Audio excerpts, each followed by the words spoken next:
Так, мы родители Кайнаровской школы Карасайского района. Мы обращаемся по делу нашего директора.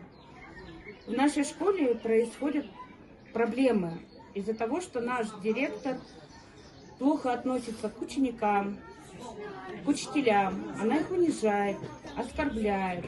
В школе идут поборы. Много очень что в школе не делается. Обзывает учителей обезьянами, детей оскорбляет. По нации очень тяжело. К русским относится очень плохо. У нас нет учителей, чтобы вели уроки. Есть учитель по математике, он пожилой человек, пенсионер.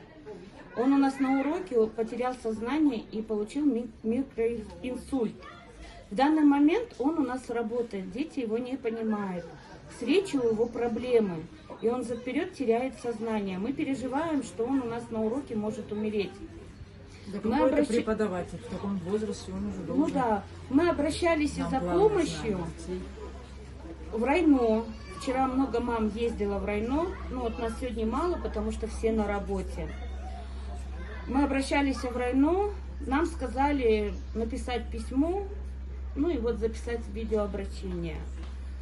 Мы, пожалуйста, просим вас, помогите нам. Наш директор не хочет отсюда уходить. Но мы хотя бы просим, чтобы она ушла в декретный отпуск на 3 года. А потом уже она выйдет, и дальше в дальнейшем мы посмотрим. Но в данный момент мы не хотим видеть этого директора у нас в поселке. Требования родителей. Ответьте своим родителям, это ваши родители, не мои. Вы там руководитель этой школы. Это ваша прямая обязанность. Работать с родителями, с учителями, с учениками. За 4 года, если вы не наладили всю эту работу, я не могу за вас работать. Пожалуйста, вот я вас вызвала специально, чтобы вы могли дать ответ. Мы понимаем, что она уходить не собирается, а мы пойдем дальше.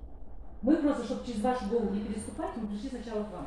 Я вижу, что результата, мы все видим, что результат никакого, она нас не понимает, это бесполезно, горох об стену. Мы с завтрашнего дня все. Завтра вы будете во всех.